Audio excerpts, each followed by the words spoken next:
ఓం గంగణపతే నమ ఐం సరస్వత్యే నమ శ్రీమాత్రే నమ క్రీం క్రీం మహాకాళికాయ నమ యా దేవి సర్వభూతేషు మాతృరూపేణ సంస్థిత నమస్తస్యై నమస్తస్యై నమస్తస్యై నమో నమ దుం దుర్గాదేవి నమ క్లీం కృష్ణాయ గోవిందాయ గోపీచనవల్లభాయ శ్రీకృష్ణ పరబ్రహ్మణే పరంజ్యోతిషే నమో నమ శ్రీరామ జయ రామ జయ జయ రామ రామాయ నమః. ఓం నమ శివాయ శివాయ గురువే నమ రామ్ దత్తాత్రేయాయ నమ. యూట్యూబ్ ప్రేక్షకులకు అందరికీ కూడా నమస్కారం అండి. నేను పాలపర్తి గురునాథ శర్మ జ్యోతిష్యం వాస్తు సిద్ధాంతిని. మీకంతా కూడా గోచారిత్య గ్రహాల యొక్క ప్రభావం అంతా కూడా మేషాది ద్వాదశ రాశుల వాళ్ళకంతా కూడా విశ్లేషణ చేయడం జరుగుతుంది.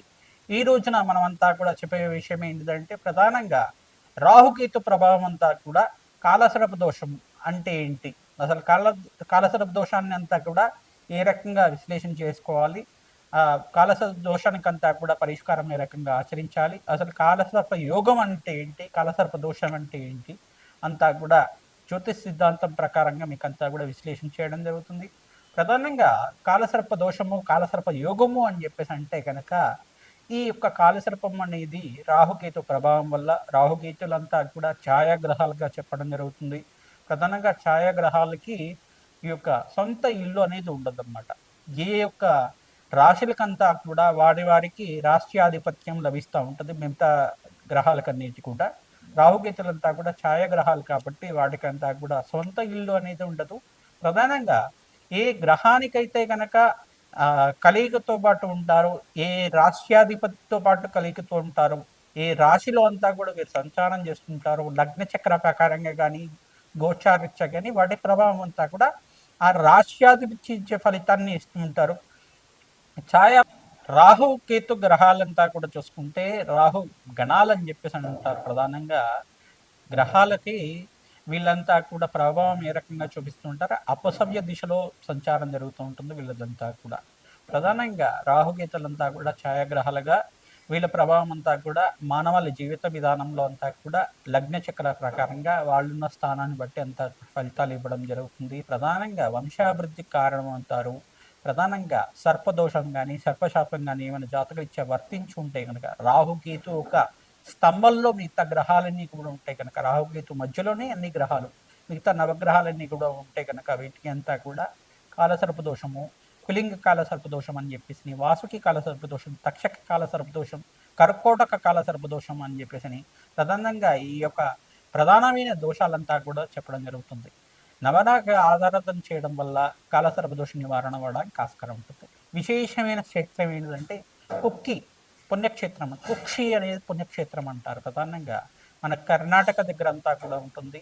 ఈ యొక్క సుబ్రహ్మణ్య స్వామి అంతా కూడా వాసకి రూపంలో అంతా కూడా అక్కడ పుణ్యక్షేత్రంగా చెప్పడం జరుగుతుంది. ఆ పుణ్యక్షేత్రంలో అంతా కూడా చాలా విశేషమైన పుణ్య ఫలితాలు రావడానికి ఆస్కారం ఉంటుంది. ప్రతినిత్యం కూడా మీరు సుబ్రహ్మణ్య స్వామి ఆరాధన చేయడం, ఇట్లా నాగులున్న ప్రాంతం దగ్గర అంటే జోడు నాగులంతా కూడా ఉంటాయి. ప్రధానంగా చూసుకుంటే రావి చెట్టు ఉన్న ప్రాంతం దగ్గర ఈ నాగేంద్ర స్వామి విగ్రహాలంతా కూడా సర్పరూపంలో ప్రతిష్ఠ చేస్తుంటారు. సంతాన యోగం కోసం కావచ్చు, మరియు శీఘ్ర కళ్యాణ యోగం కోసమైనా కావచ్చు, శ్రీకాళహస్తి దగ్గర అయినా కావచ్చు, పుణ్యక్షేత్రంలో అంతా కూడా జోడు నాగులంతా కూడా సర్పరూపంలో మానస దేవ స్వరూపంలో అంతా కూడా ప్రతిష్ఠ చేయడం జరుగుతూ ఉంటుంది.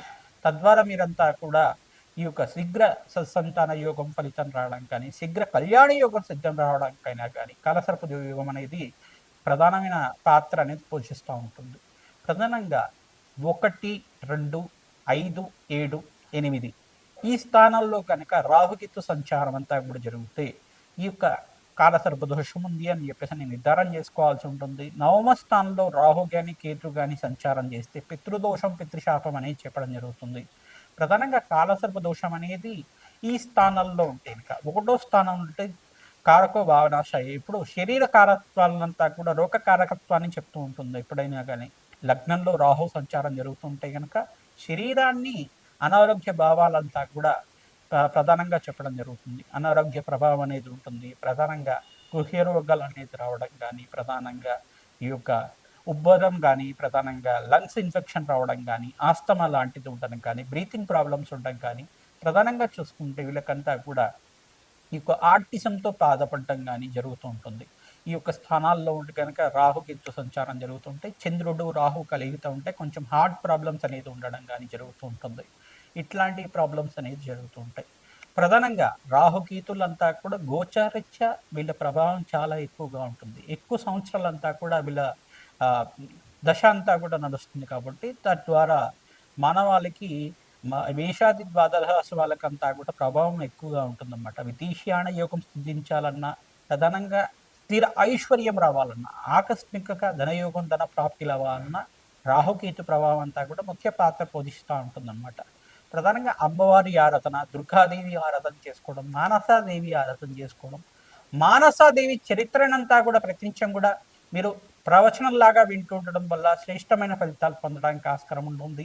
స్కందోత్పత్తి అనే చరిత్ర ఉంటుంది. ప్రధానంగా సుబ్రహ్మణ్య స్వామి వారి చరిత్ర అంతా కూడా వినడం వల్ల మీరంతా కూడా శీఘ్ర సంతాన యోగ ప్రాప్తి కలగడానికి ఆస్కారం ఉంటుంది. ప్రధానంగా ఈ రాహుకేతు ప్రభావం వల్లే స్త్రీలలో కొంతమందికి వైదవ్య దోషం అనేది వస్తూ ఉంటుందన్నమాట. కొంతమందికి అయితే కనుక అనారోగ్య ఇబ్బందులు ఇంతమంది చెప్పుకున్నాం కదా. పంచమ స్థానంలో రాహు కానీ కేతు కానీ సంచారం చేస్తే ప్రధానంగా వీళ్ళకి కొంచెం అంతా కూడా ఈ యొక్క గర్భ గర్భదోషాలన్నీ రావడం జరుగుతుంది. ప్రధానంగా దీన్ని పీసీఓఎస్ ప్రాబ్లం కానీ పీసీఓడి ప్రాబ్లం అని చెప్పేసి అంటూ ఉంటారు.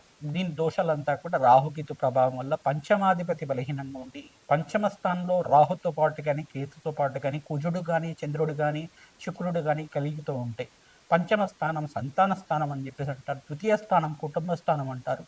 ఈ స్థానంలో కనుక ఉంటే గనక కొంచెం గర్భదోషం అనేది రావడానికి ఆస్కారం ఉంటుంది. తద్దోష నివారణార్థం నాగేంద్ర స్వామి ప్రతిష్ఠ చేసుకోవడం, మానసదేవి ఆరాధన చేసుకోవడం, ప్రధానంగా దానిమ్మ పళ్ళని మంగళవారం రోజున బ్రాహ్మణత్వంకి దానం చేయడం, ప్రధానంగా మినువులు దానం చేసుకోవడం, వెండి సర్పాన్నంతా కూడా 27 రోజుల దాకా సుబ్రహ్మణ్య స్వామి మూలమంత్రాలతోటి అంతా కూడా పంచామృతాలతో ఇంట్లో అభిషేకం చేసి వెండి సర్పాలతో ఉండ ఈ యొక్క 3 పడగలతో ఉన్న సర్పాన్నంతా కూడా చేయించుకొని ఆ వెండి సర్పాన్నంతా కూడా బ్రాహ్మణత్వం దానం చేయడం, మినువులు దానం చేసుకోవడం, కందిపప్పు దానం చేయడం వల్ల శీఘ్ర సంతాన యోగం ప్రాప్తి కలుగుతుంది. సంతాన యోగం ప్రాప్తి కలగడానికి ఆస్కారం ఉంటుంది. సుబ్రహ్మణ్య స్వామి మూలమంత్ర జపాలంతా కూడా ఆచరించాలి. తద్వారా శీఘ్ర సంతాన యోగం ప్రాప్తి కలగడానికి ఆస్కారం ఉంటుంది. వివాహాది శుభకార్యాలు జరగాలన్నా కానీ ప్రధానంగా సప్తమ స్థానంలో రాహుకేతు సంచారం జరుగుతాయి.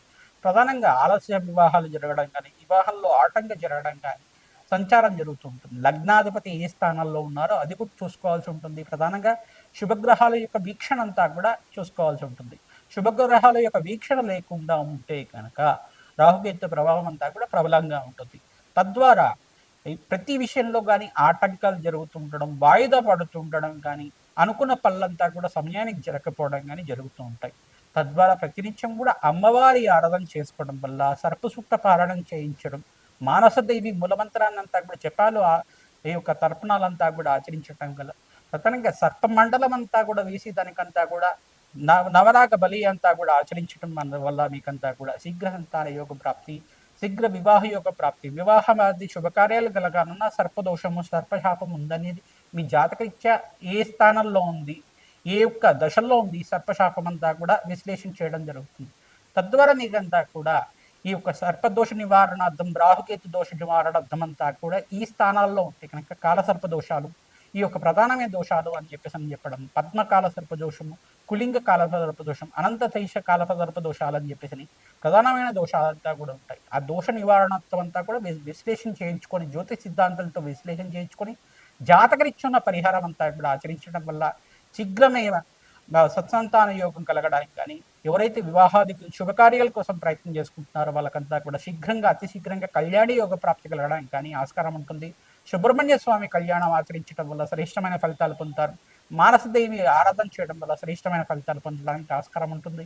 లక్ష్మీ నరసింహస్వామి ఆరాధన చేసుకోవడం వల్ల శ్రేష్టమైన ఫలితాలు పొందడానికి ఆస్కారం ఉంటుంది. తద్వారా మీకంతా కూడా తద్దోష నివారణార్థం అంతా కూడా తీరి మనోవాంఛలంతా కూడా ధర్మబద్ధమైన కోరికలంతా కూడా తీరడానికి ఆస్కారం ఉంటుంది. రాహుకేతు ఆరాధన చేసుకోవడం వల్ల అఖండమైన ఐశ్వర్య ప్రాప్తి కలుగుతుంది.